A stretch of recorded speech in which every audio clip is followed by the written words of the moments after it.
बिस्मिल्लाहिर्रहमानिर्रहीम। अस्सलाम वालेकुम dear student. Exercise 6.2 write the following sentence symbolically. ये जो नीचे सेंटेंस दिए हुए हैं इनकी आपने सिंबल बनानी है। राइट मतलब लिखे हैं, फॉलोइंग मतलब नीचे दिए हुए सेंटेंसेस जो सेंटेंसेस हैं सिंबलिकली इलामती तौर पर। तो ये वाले जो सेंटेंस दिए हुए हैं इनको हमने इलामत की शक्ल में लिखना है, मतलब ये को इनको मैथ की शक्ल में या अलजबरा की शक्ल में हमने लिख कर दिखाना है।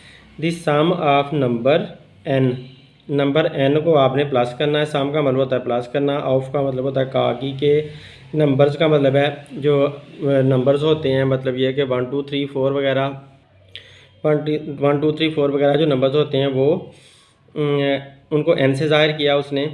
एंड और 6 इज़ 20, और 6 इज़ का मतलब होता है 20 का मतलब 20। The sum of number n, number n को आप जमा करो एंड 6 को, नंबर जितने भी हैं एन उनको एन से ज़ाहिर किया गया है, एन को और 6 को जमा करो तो इज़ 20, तो आंसर 20 आता है। तो हमने एन को और 6 को जमा कर दिया, एन के साथ प्लस का साइन लगाकर 6 लिख दिया, सामने प्लस का साइन दे दिया, नंबर्स एन की तरफ से यहाँ पर नंबर्स एन जो है वो यहाँ पर आ गया और 6 ये वाला यहाँ पे आ गया। तो एन प्लस 6, क्योंकि वो कहता है इज़ 20 तो 20 बनता है, तो इज़ इक्वल टू आपने 20 लगा दिया, यूँ आपके पास ये आंसर बन गया है। तो ये जो स्टेटमेंट लिखी हुई थी, ये जो सारा सेंटेंस लिखा हुआ था, इसको हमने सिंबल्स के साथ लिख दिया। ये सिंबलिकली का मतलब है इस तरह सिंबल्स बनाकर, इसकी इलामतें बनाकर हमने लिख दिया। अब नेक्स्ट देखें, the difference of numbers, difference का मतलब है माइनस करना या फ़र्क करना, ऑफ नंबर्स एन, नंबर जितने भी हैं एन से उनको ज़ाहिर किया गया है उनको, एंड और 27 नंबर्स को और 27 को माइनस करें तो इज़ 5, तो आंसर उसका 5 आता है। तो हमने एन में से माइनस किया 27 को, तो इज़ इक्वल टू 5 लिख दिया, तो यूँ हमारा आंसर आ गया। तो जैसे यहाँ पर सम था तो प्लस किया था, यहाँ पर डिफरेंस है तो माइनस कर दिया, माइनस का साइन लगा दिया, तो यूँ हमारा आंसर आ चुका है। अब ये देखें, 4 टाइम्स अ नंबर एन, एक नंबर एन 4 गुना है। 4 का मतलब है 4, टाइम्स का मतलब है गुना, एक नंबर एन 4 गुना है। इज़ लेस, तो फिर अगर किसी नंबर को, नंबर एन को 4 गुना आप करते हो, इज़ लेस तो वो कम हो जाता है, देन से 7, तो वो 7 से कम हो जाता है। तो हम पहले 4 टाइम्स नंबर लिख देते हैं। 4 time number n, 4 time number n का मतलब ये है कि आपने एन को 4 के साथ मल्टीप्लाई करना है, तो 4 मल्टीप्लाई बाय एन, तो 4n बन जाएगा, ये 4 टाइम नंबर बन गया। तो इज़ लेस दैन 7, वो 7 से कम बनता है। तो according to given condition, ATGC का मतलब ये है according to given condition. According to given condition क्या है कि is less than 7, is less than 7 को मैंने कहा कि अकॉर्डिंग टू गिवन कंडीशन, यानी कि सवाल की शर्त के मुताबिक। अकॉर्डिंग टू गिवन कंडीशन, ए का मतलब अकॉर्डिंग, टी का मतलब टू, जी का मतलब गिवन, सी का मतलब कंडीशन। तो सवाल की शर्त के मुताबिक 4n इज़ लेस, लेस का मतलब है कम होना, तो ये वाला साइन कम का है, 7 से, तो 4n जो है वो 7 से कम है, तो हमने इस तरह से इसको शो कर दिया। तो ये हमारा आंसर आ गया। 2 टाइम्स अ नंबर, एक नंबर को अगर आप 2 गुना करते हो, 2 टाइम अ नंबर n, एक n नंबर को अगर आप 2 गुना करते हो, इज़ मोर दैन 25, तो 25 से ज़्यादा हो जाता है। तो 2 times number n, 2 time number n 2 multiply by n हो जाएगा। जैसे 4 time number n 4 multiply by n हुआ था, ऐसे ही 2 time number n 2 multiply by n हो जाएगा, तो 2n हमारे पास इसका आंसर आ जाएगा। तो अब सवाल की शर्त क्या है, इज़ मोर दैन 25, तो अकॉर्डिंग टू गिवन कंडीशन आप लिखोगे, अकॉर्डिंग टू गिवन कंडीशन आप लिखोगे 2n इज़ ग्रेटर दैन 25, तो 2n इज़ ग्रेटर दैन 25, ये हमारा आंसर आ चुका है। यूँ हमारा ये सम भी सॉल्व हो गया। इस सवाल के अंदर हमें बताता है कि which of the following statement, कौन सी स्टेटमेंट आर ट्रू, वो सही हैं, एंड विच आर फॉल्स, और कौन सी गलत हैं। हमने बताना है कि कौन सी स्टेटमेंट सही है और कौन सी गलत है। तो स्टेटमेंट्स उसने दी हुई हैं, सम ऑफ 5 एंड 8 इज़ 20, 5 और 8 को प्लस करना है, सम का मतलब प्लस करना, सम ऑफ 5 एंड 8, 5 और 8 को प्लस करो, इज़ इक्वल टू 20, तो 20 के बराबर आता है या नहीं आता, तो हमने ये देखनी है। तो आप 8 और 5 को प्लस करो तो 13 आता है, तो 13 इज़ नॉट इक्वल टू 20, 13 20 के बराबर तो नहीं है, तो लिहाजा उसने जो स्टेटमेंट ये वाली दी थी वो फॉल्स हो जाएगी। अब अगला देखें, प्रोडक्ट मल्टीप्लाई करना ऑफ 3 एंड 10, 3 को और 10 को मल्टीप्लाई करें इज़ 30, तो 30 आता है कि नहीं आता। तो 3 मल्टीप्लाई बाय 10 इज़ 30, ये उसकी जो स्टेटमेंट है वो मैंने लिखी है। 3 मल्टीप्लाई बाय 10 इज़ 30, ये जो उसने इंग्लिश में सेंटेंस लिखा हुआ था उसका मतलब ये बनता है, तो ये पहले मतलब लिख लिया। अब 3 10 30, इधर 30 आया, उसने भी 30 ही बताया हुआ है, तो 30 और 30 बराबर, उसने जो बात कही है सही की, तो लिहाजा हम ट्रू कह देंगे इसको। अब नेक्स्ट देखते हैं, तो नेक्स्ट में उसने कहता है कि 9 + 19 इज़ 28, कि 9 में + 19 करो तो 28 आता है। तो ये बात सही है, क्योंकि 9 में 19 प्लस करो तो देखो 28 = 28। तो यहाँ पर मैंने प्लस करके दिखा दिया है कि 9 में अगर 19 प्लस करते हैं तो 28 हमारे पास आंसर आ जाता है। अब इसमें देखो कि 6 प्लस इंटू 8 माइनस 2, 8 माइनस 2 जो है ना वो ब्रैकेट के अंदर है, तो पहले हम इसको हल करेंगे ब्रैकेट को। 8 में से 2 निकाला तो 6 आया, और 6 में 6 प्लस किया तो आंसर 12 आ गया। तो ये 12 आंसर आता है, जबकि वो कह रहा था कि 0 के बराबर आएगा, तो 0 के बराबर तो नहीं आया। 12 इज़ नॉट इक्वल टू 0, 0 के बराबर नहीं आया, तो लिहाजा उसकी जो स्टेटमेंट है वो फॉल्स है, हमने उसे गलत कह दिया। अब ये देखें 7/8 + 3 इज़ ग्रेटर दैन 16, तो 7 और 8 + 3 के बारे में भी कुछ पता नहीं है। पहले आप इसे हल करोगे फिर देखोगे कि 16 से बड़ा बनता है या नहीं बनता। तो क्योंकि ये 7/8 फ्रैक्शन बनी हुई है, तो आप 3 को भी फ्रैक्शन बना लो, 3/1 लगा दो, तो इस तरह से ये भी फ्रैक्शन बन जाएगी। अब फ्रैक्शन को जब भी प्लस या माइनस का साइन हो उनके दरमियान में, तो उनको एलसीएम लेकर हल किया जाता है। तो 8 और 1 का हमने एलसीएम लेना है, तो जब 8 और 1 का एलसीएम लेते हैं तो वो 8 ही आता है। तो 8 और 1 का एलसीएम 8 लिख दिया यहाँ पर नीचे। 8 को अंदर रख के इस नीचे वाले पर डिवाइड करना है, तो 8 को अंदर रख के 8 पर डिवाइड किया तो आंसर 1 आया। ये जो 1 आया इसको हमने यहाँ पर लिख लिया और ऊपर से 7 लाकर उसके साथ मल्टीप्लाई कर दिया, तो 7 मल्टीप्लाई बाय 1 बन गया। अब ये प्लस का साइन ऐसे ही आ गया, ये 3 आप यहाँ पर नीचे लिख लो। अब इसके साथ मल्टीप्लाई क्या करना है, तो आपने इस 8 अंदर रख के इस नंबर पर डिवाइड करना है। तो 8 को अंदर रख के जब 1 पे डिवाइड किया तो आंसर आपके पास 8 ही आया। तो इस 8 को आपने फिर इसके साथ जो 3 लिखा हुआ था उसके साथ मल्टीप्लाई कर दिया, तो 7 1 जार 7 आया, 3 4 जार 3 8 जार 28 आ गया। Sorry 3 8 jar, sorry for that, table गलत लिखा गया था जिसकी वजह से सारा सवाल गलत हो गया। तो 3 8 जार 24 आता है, 24 में 7 प्लस करेंगे तो 31 हमारे पास आ जाएगा, तो नीचे 8 आ जाएगा। तो अब 31/8 इज़ ग्रेटर दैन 16 अभी पता नहीं चल रहा, तो 31 को आपने 8 पर डिवाइड करना है। तो 31 को 8 पर डिवाइड किया, ये 31 अंदर रखा, 8 बाहर रखा, तो 8 वाला टेबल पढ़ना है कि 31 आ जाए या उससे छोटा रहे। तो 8 3 जार 24, 3 जार 24 लग करेंगे और 4 जार 32 हो जाता है, वो बड़ा हो जाता है, तो 24 तक ही रहेंगे। लिहाजा 11 में से 4 निकाला 7 आया, तो इधर 3 में से एक 1 कैरी चला गया था, तो 2 में से 2 0 वो नहीं लिखेंगे, तो यहाँ पर 7 आया। अब आप ऊपर पॉइंट लगा दोगे, यहाँ पर खुद से 0 लगा लोगे, पॉइंट लगाकर आप यहाँ 0 लगा सकते हो। तो 8 8 जार 64 बन गया, ऊपर 8 आ गया, नीचे 64। अब इस 7 में से कैरी लेंगे, इस 0 को देंगे तो ये 10 बन जाएगा। 10 में से 4 निकाला तो 6 आ गया, 6 और 0 हमारे पास आ गया। अब 6 0 को 60 को अब आपने 8 पर डिवाइड करना है, तो 8 7 जार 56, तो 7 यहाँ पर ऊपर लिख देंगे और ये 56 यहाँ पर नीचे आ जाएगा।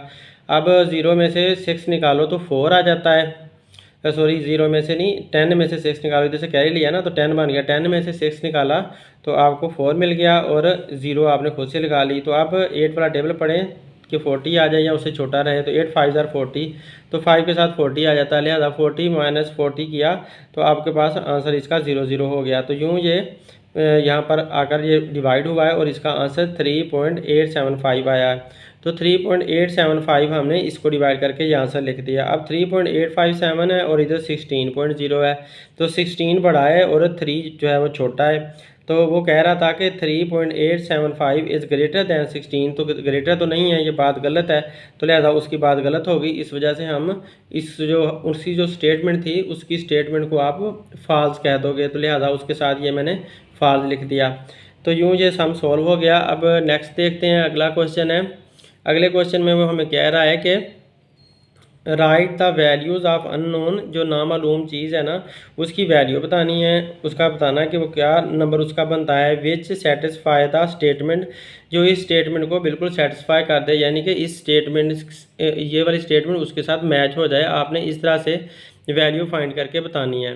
तो अब हम सवाल को सॉल्व करते हैं, वैल्यू फाइंड करते हैं जो भी अननोन उसने दिए हुए हैं। तो अननोन उसने बॉक्सेस सारे बना दिए हुए हैं, तो आपने बॉक्सेस को ज़रा भी नहीं छेड़ना और बाकी नंबर्स को इधर उधर करके आपने आंसर फाइंड करने हैं। तो पहला सवाल देखें, बॉक्स का मतलब है unknown plus 18 is equal to 36। तो प्लस का 18 दूसरी तरफ लेकर जाएं तो माइनस का 18 बन जाता है। 36 में से 18 निकालें तो 18 आंसर आ जाता है। तो बॉक्स का आंसर क्या आ गया, 18, यानी कि अननोन बराबर है 18 के। आपने बॉक्स को नहीं छेड़ना, उसी जगह पर आने देना है और इक्वल के नीचे इक्वल आने देना है, जो नंबर है उसको दूसरी तरफ उठाकर ले जाना है। तो इस तरह से आपने सोल्व करते जाना है और आपके बिल्कुल एग्जैक्ट आंसर आते जाएंगे। नेक्स्ट देखें, तो नेक्स्ट में वो कह रहा है कि 3:5, फिर ये जो है ना 4 डॉट, इसे प्रोपोर्शन कहते हैं। 3:5 प्रोपोर्शन अननोन रेशियो 10। तो जो रेशियो और प्रोपोर्शन हो तो उनको इस तरह से हल किया जाता है कि आपने दरमियान वालों को आपस में मल्टीप्लाई करना होता है। इसे कहते हैं product of mean. Product of mean मतलब दरमियान वालों को मल्टीप्लाई करो और फिर साइड वालों को मल्टीप्लाई करो।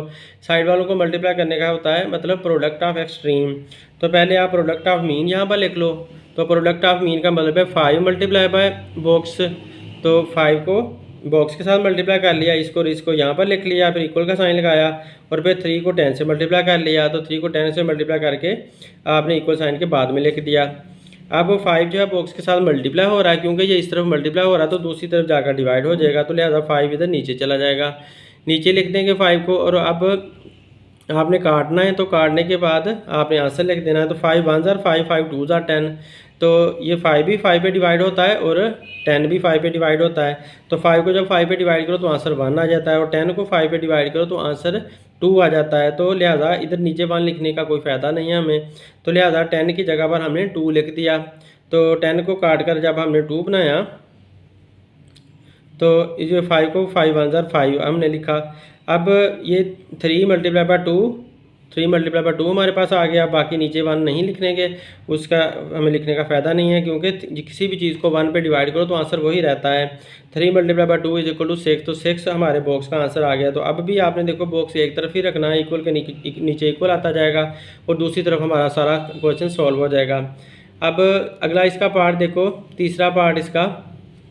तो तीसरे पार्ट में वो ये कहता है कि 20% of 2000 is equal to unknown. तो 20% ऑफ 2000 हमने मालूम करना है। तो 20 का 20 लिख देंगे, ये जो परसेंट है इसकी वजह से नीचे 100 आ जाता है तो 100 लगा देंगे। ये परसेंट का साइन होता है 100 में से इसे कहते हैं। तो ये इसकी 100 का मतलब है, ये परसेंट का मतलब है 100 नीचे लगाना। ऑफ का मतलब होता है मल्टीप्लाई करना, तो ऑफ की वजह से मल्टीप्लाई लगा देंगे और 2000 ऐसे ही लिख दिया। अब ये 2 0 इस 2 0 के साथ काट देंगे, तो यहाँ पर 20 बात किया, ये भी 20 है। तो 20 मल्टीप्लाई बाय 20 जब करोगे तो आपके पास 2 2 ज़ार 4 आ जाएगा और दोनों जीरो आप साथ लगा दोगे तो 400 आंसर आ जाएगा। तो बॉक्स का आंसर 400 आ चुका है। अब नेक्स्ट देखते हैं। तो नेक्स्ट में वो कहता है कि 2/5 प्लस ये बॉक्स इज इक्वल टू 1/10। तो हमने बॉक्स को फिर उसकी जगह पर रहने देना है और बाकी सारे को हमने हल करते चले जाना है। तो बॉक्स उधर ही रहेगा। ये 2/5 इधर प्लस का है तो दूसरी तरफ माइनस का 2/5 बन जाएगा। उधर जाकर माइनस का 2/5 लिख देंगे। अब दो फ्रैक्शन बन गई तो जो दोनों माइनस के साइन से सेपरेट हो रही हैं, इस वजह से आप इनको एलसीएम लेकर हल करोगे। तो 10 और 5 का एलसीएम लिया तो हमारे पास 10 आएगा। 10 और 5 का ये मैंने एलसीएम लिया है, 2 पे डिवाइड किया 10 को तो 5 आया। 5 अब 5 पे डिवाइड हो रहे हैं दोनों, 5 पे डिवाइड करेंगे 5 को तो 1 आएगा, इस 5 को भी 5 पे डिवाइड करेंगे तो 1 आएगा। तो लिहाजा हमारे पास ये 1 1 आया। तो 2 मल्टीप्लाई बाय 5 जो एलसीएम है वो ये वाला आ जाएगा। 2 multiply 5 is equal to 10, 10 LCM आया। 10 को हमने नीचे लिख लिया, इस 10 को अंदर रख के जब आप इस 10 पे डिवाइड करोगे तो आंसर 1 आएगा। तो वो वाला 1 हमारा यहाँ पर आ गया और ऊपर से 1 यहाँ पे आ गया। अब ये माइनस का साइन लगा दिया और फिर 10 को अंदर रख के इस 5 पे डिवाइड किया तो आंसर क्या आया 2। तो वो 2 यहाँ पर लिख लिया और ऊपर से 2 हमने यहाँ पर ला कर लिख कर उनको दोनों को मल्टीप्लाई कर दिया। तो 1 1 ज़ार 1 ही आएगा और 2 2 ज़ार 4 आएगा, माइनस का साइन दरमियान में आ जाएगा। तो 1 - 4/10 हमारा ये आंसर आ गया है बॉक्स का। तो ये हमारा आंसर आ गया। अब इसको आगे फर्दर हल करते हैं। तो 1 - 4/10 को दूसरे पेज पर हल करता हूँ। तो ये देखें, अब 4 में से आपने 1 निकालना है तो 3 आएगा, क्योंकि माइनस वाला बड़ा है तो माइनस का साइन लगेगा। तो -3/10 हमारा आंसर आ गया है। बुक का जो आंसर है वो रॉन्ग है, वहाँ पर उसने माइनस नहीं लगाया हुआ, सिर्फ 3/10 लिखा हुआ है। तो अब ये वाला सवाल देखें, इसमें 7/11 प्लस 1/22 बॉक्स के बराबर है। तो आप ये भी फ्रैक्शंस हैं, प्लस के साइन से सेपरेट हो रही हैं, तो एलसीएम लेकर हल करेंगे। 11 और 22 का एलसीएम लिया, ये 11 और 22 का एलसीएम लिया, तो 11 पे दोनों डिवाइड होते हैं। तो 11 1 ज़ा 11 और 11 2 ज़ा 22। इसको 2 को और 11 को आप मल्टीप्लाई कर लो तो हमारे पास एलसीएम 22 आ गया। तो ये एलसीएम हमने नीचे लिख देना है। अब इसको अंदर रख के 22 को इस 11 पे आपने डिवाइड करना है। तो 22 को जब 11 पे डिवाइड किया तो आंसर क्या आएगा, 11 2 ज़ा 22, 2 आएगा। वो 2 हमने ऊपर लिख दिया और ऊपर से 7 लाकर मल्टीप्लाई कर दिया, फिर प्लस का साइन ऐसे ही लगा दिया। अब 22 को 22 पे डिवाइड करेंगे तो आंसर 1 आएगा और 1 को इस 1 के साथ मल्टीप्लाई कर देंगे तो 1 मल्टीप्लाई बाय 1 बन जाएगा। तो 7 मल्टीप्लाई बाय 2 14 आ जाएगा, 1 मल्टीप्लाई बाय 1 1 ही आएगा। तो 14 प्लस 1/22 ये हमारे पास आंसर आ गए। अब 14 में 1 प्लस करेंगे तो 15 आ जाएगा, 15/22 ये हमारे पास आंसर आया 15/22। तो बॉक्स का आंसर 15/22 आ गया है। तो अब भी देखें बॉक्स को नहीं छेड़ा और इक्वल साइन के नीचे इक्वल लगाते गए और हमारा बहुत खूबसूरत से तरीके से सवाल हल हो जाता है। अब नेक्स्ट देखते हैं, identify the constant and variable. ये जो नंबर्स स्टेटमेंट दी हुई हैं उसके अंदर से हमने कांस्टेंट भी बताने हैं और वेरिएबल भी बताने हैं। कांस्टेंट जो नंबर होते हैं ना 1 2 3 4 उनको कांस्टेंट बोला जाता है। वेरिएबल जो एक्स वाई जी वगैरह इस्तेमाल हो रहे होते हैं उनको वेरिएबल बोलते हैं। तो n + 9 = 0। तो कांस्टेंट इसमें क्या होगा, एक तो 9 होगा कांस्टेंट, एक 0 कांस्टेंट होगा। वेरिएबल क्या होते हैं जो कि अल्फ़ाबेट इस्तेमाल हो रहे होते हैं, तो n यहाँ पर वेरिएबल है। अब दूसरे सवाल में देखो 7p + 2 = 9। तो इसमें कांस्टेंट वो क्या होंगे, 7 2 और 9। तो 7 2 और 9 को आप कोमा लगाकर c लिख दोगे, यानी कि ये कांस्टेंट है। और वेरिएबल का v लिखोगे, वेरिएबल इसमें सिर्फ p है तो p आपने वेरिएबल में लिख दिया। अब अगले सवाल में 1/3 मल्टीप्लाई बाय एक्स वाई है। तो 1/3 यहाँ पर कांस्टेंट बनता है, तो 1/3 को आप कांस्टेंट लिख दो और वेरिएबल एक्स वाई बनते हैं। तो एक्स वाई जो है ना वो दोनों इकट्ठे वेरिएबल हैं, इसमें कोमा वगैरह नहीं लगाना। तो अब इधर से देखो यहाँ पर ये 7i + 4 = 9। तो यहाँ पर जो कांस्टेंट बनते हैं वो 7 है, 4 है और 9 है। 7 4 और 9 कांस्टेंट बन गए, जबकि वेरिएबल क्या बनते हैं, वेरिएबल इसमें सिर्फ i है तो i वेरिएबल बन गया। अब इसमें देखो m + n + 8। तो ये हमारे पास जो एक स्टेटमेंट उसने दे दिया है, इसके अंदर कांस्टेंट सिर्फ 8 बनता है और वेरिएबल इसमें क्या बनते हैं, m, n, m और साथ में कोमा लगाना, प्लस की वजह से आपने कोमा लगाया फिर n लिख दिया। और यहाँ पर देखो इसमें 9x + y - 37। तो इसमें कांस्टेंट क्या बन रहे हैं, 9 बन रहा है और 37 बन रहा है कांस्टेंट, जबकि वेरिएबल क्या बन रहे हैं, x, y। Variable x comma लगाकर y लिख दोगे। तो यूँ हमारे ये वाली एक्सरसाइज सॉल्व हो गई। उम्मीद है आप लोग को समझ आई होगी। Thanks for watching my video. अल्लाह हाफिज़।